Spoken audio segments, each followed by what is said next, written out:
Hi പ്രിയപ്പെട്ടവരെ, വീണ്ടും മറ്റൊരു വീഡിയോയിലേക്ക് സ്വാഗതം. ജാർഖണ്ഡിൽ ഒരു മുറുക്കാൻ കടക്ക് ലൈസൻസ് എടുത്തിട്ട് ആളുകളുടെ കയ്യിൽ നിന്നും പൈസ പിരിച്ചെടുക്കാൻ വേണ്ടിയിട്ട് ഹൈറിച്ചുകാർ ശ്രമം തുടങ്ങിയിട്ട് കുറച്ചധികമായി. അതിൻ്റെ ആദ്യപടിയായിട്ട് തൃശ്ശൂർ തൃപ്പൂണിത്തറയിൽ വെച്ചിട്ട് ഒരു ഫിസിക്കൽ മീറ്റിംഗ് കൂടിയിരുന്നു. ആദ്യത്തെ 500 പേർക്ക് മാത്രമാണ് മീറ്റിങ്ങിൽ പങ്കെടുക്കാൻ വേണ്ടിയിട്ടുള്ള ഭാഗ്യം ഉണ്ടായിരുന്നത്.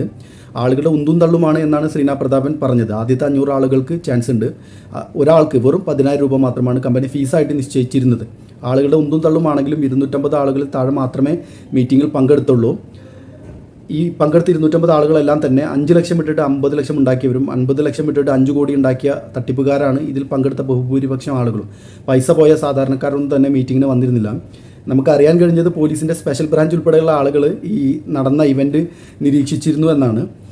എന്തായാലും ഇവരുടെ കയ്യിൽ 25 ലക്ഷം രൂപ മീറ്റിങ്ങിൻ്റെ ഫലമായിട്ട് എത്തിപ്പെട്ടിട്ടുണ്ട്. അതിൻ്റെ പ്രതിഫലനം ഇന്ന് കണ്ടു. ഇവർ ബഡ്സ് ആക്ടിൻ്റെ കോടതി വിധി, ബഡ്സിൻ്റെ കോടതി വിധിക്കെതിരെ ഇതുവരെയും അപ്പീൽ പോയിരുന്നില്ല. ഇവരുടെ കമ്പനി ബഡ്സ് ആക്ടിൻ്റെ ഉള്ളിൽ പെടുമെന്നും ഇവരുടെ അക്കൗണ്ടുകളും അതുപോലെ സ്ഥാപക ജംഗമ വസ്തുക്കളെല്ലാം ഫ്രീസ് ചെയ്ത താൽക്കാലിക നടപടി നിലനിൽക്കുമെന്നും പറഞ്ഞ് കോടതിയിൽ നിന്ന് വന്ന ഉത്തരവിനെതിരെ അപ്പീൽ പോയിരുന്നില്ല. അപ്പോൾ ഇവർക്ക് ഒരുപാട് സമ്മർദ്ദം ഉണ്ടായിരുന്നു.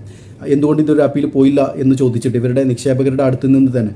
എന്തായാലും ഇന്ന് അപ്പീൽ കൊടുത്തിട്ടുണ്ട്. ടുഡേ മൂവായിട്ട് നാളെ അത് ഹൈക്കോടതി പരിഗണിക്കുന്നുണ്ട്. അങ്ങനെ ആദ്യം ഹൈക്കോടതിയിൽ മണ്ടി ചെന്നപ്പോൾ ഹൈക്കോടതി പറഞ്ഞിരുന്നത് ഞങ്ങളല്ല തീരുമാനിക്കുന്നത്, ഡെസിഗ്നേറ്റഡ് കോർട്ടാണ് എന്നാണ്. എന്നാൽ ഡെസിഗ്നേറ്റഡ് കോർട്ടിൻ്റെ അടുത്ത് പോയിട്ട് തോറ്റ് തുന്നം പാടിയിട്ട് വീണ്ടും ഹൈക്കോടതിയുടെ അടുത്തേക്ക് പോകുന്നുണ്ട് നാളെ.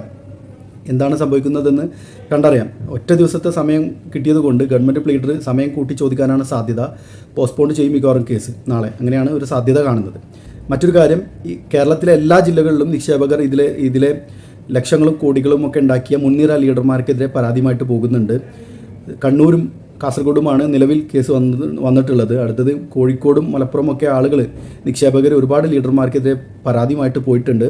അപ്പോൾ പോലീസ് ഒരു സാമ്പത്തിക കുറ്റകൃത്യമായതുകൊണ്ട് എല്ലാ വശങ്ങളും പരിശോധിച്ചതിന് ശേഷം മാത്രമേ FIR ഇടുകയുള്ളൂ.